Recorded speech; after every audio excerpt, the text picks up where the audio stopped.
to Property Development Live. Today we are with John Elliott, one of the developers on the Fintry development, and we're going to speak to him today about his journey in property, and we're going to talk to him a little bit about the actual development and why he got involved in it. So, hello John. Hello Paul. So let's start at the beginning. When did you first get involved in property? Well, I guess probably about 5 years ago. Came back from abroad, been abroad for about 10 years. Had a rental property, had been rented out fairly successfully for a 10-year period. I then took the property back over and renovated it. It was a minor renovation, basically a bit of paint, do up the kitchen, new flooring and so on. I sold that myself, and that was kind of when I suppose I started thinking a bit more seriously about property and doing sort of more major renovations.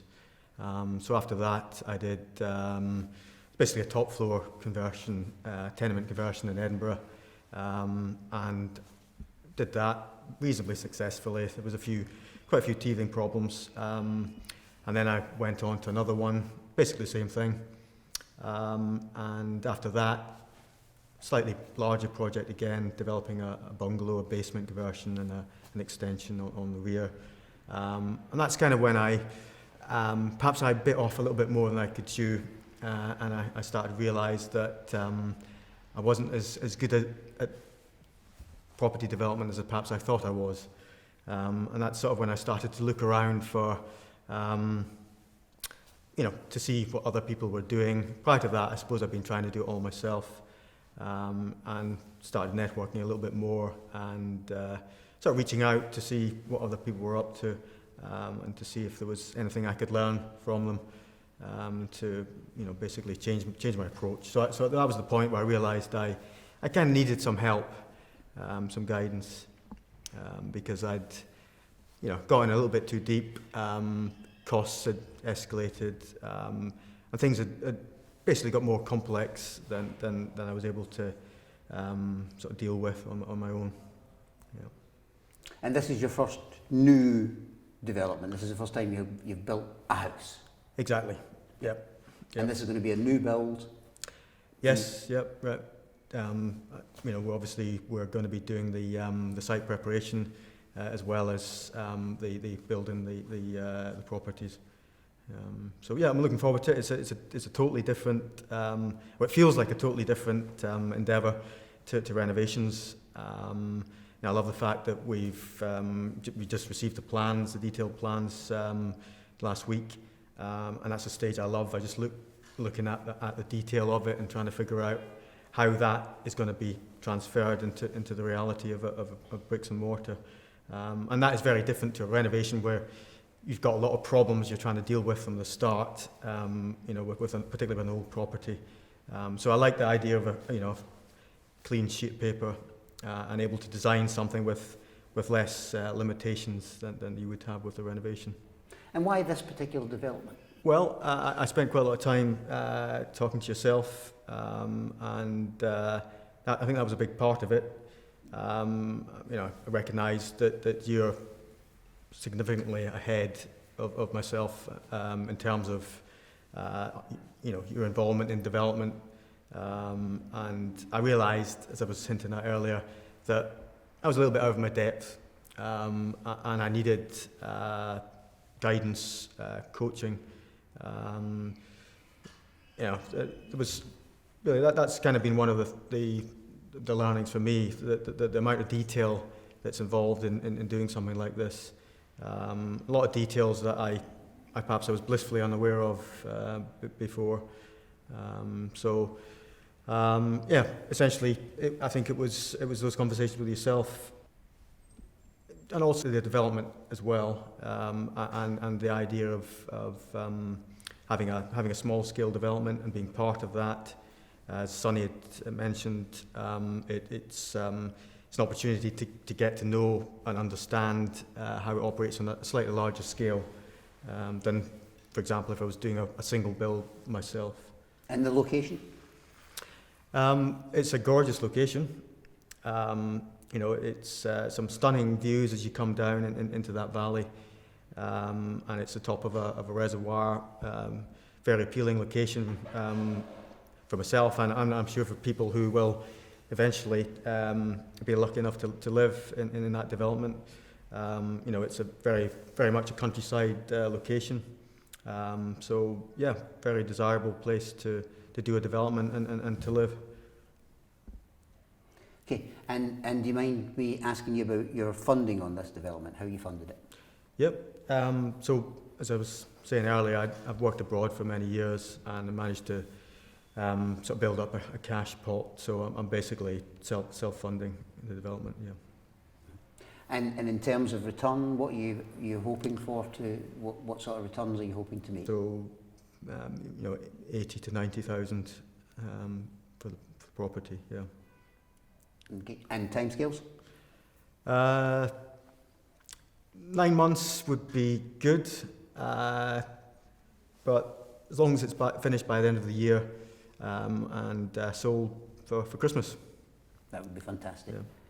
And your biggest learning so far? You've been on this journey for a couple of months now. Your biggest learning so far? The people, process, property mantra is one I've heard quite a bit, and innately I'm focused on the bricks and mortar, the property side of it. So, the big challenge and the big learning for me is to focus more, much more, and work much harder on the personal side of it in terms of personal development, recognizing my strengths and weaknesses, managing those weaknesses better, and trying to leverage some of those strengths more effectively. So yeah, I've basically, prior to this point, I've been a bit transactional in terms of my dealings with people, and I really need to move away from that. I need to get better at observing people, listening to people, understanding people. It's fundamental if you want to influence others, and that's what we're all about, really, influencing other people to achieve things. So, as a mantra of mine, it's a mantra I've been saying for a very long time, that it's people, process, and property, not property, process, and people. And Absolutely. Would you say that, having kind of gone through the experiences you've gone through thus far, right, that you're now accepting that it isn't property and process and people, but it is people first, process second, and property third? Exactly. I just perhaps hadn't appreciated at the start how challenging that would be. And that's for me personally. I mean, it's my journey. Other people would obviously experience things differently, but for me, the people side of it has been a big challenge. And when I say people, it's introspection as well, and looking at yourself and trying to be honest with yourself. Looking in the mirror and seeing yourself for what you are. And until you can do that, you don't really know where you're starting from. And what you've got to build on and work with. So that's kind of where I am at the moment. I wouldn't say I've progressed particularly far with the people side, but it's something I know I need to work on, and I am focusing on it. But like I said, it is extremely challenging. So just focusing on that challenge, right, and talking about so far, we've done the demolition on site, and we're in the process of doing the remediation on site. Yep. You've met lots of people, we've spoke to engineers, we've spoke to architects, you've probably spent more time with people than you're comfortable with. That's probably true, yes. Aye. Yes.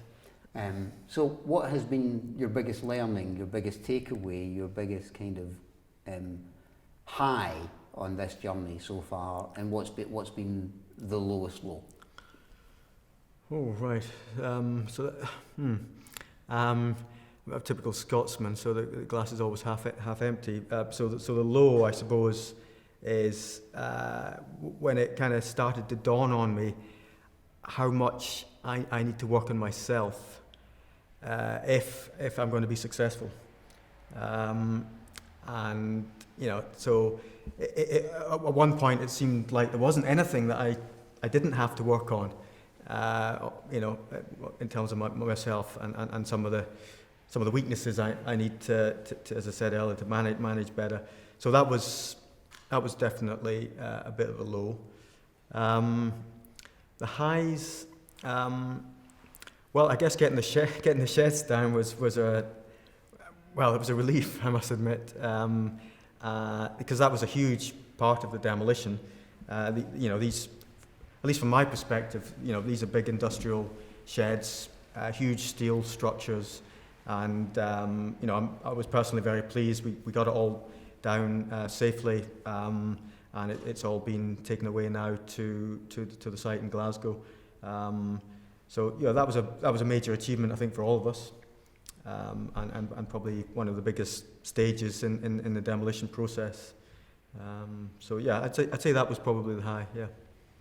And if you're going to share with people today and say to people, look, this is why you should do development, what would that be? What would the reason that people should do development? Okay, for me, I think it was the challenge of building your own house. That certainly appealed to me. Then there's the financial side of it. It's basically more lucrative in terms of the return than renovations. And with my background in renovations, I felt a new build would be easier. You don't have all the limitations of dealing with an existing building and all the problems that entails. Fantastic. Thank you very much, John. No problem.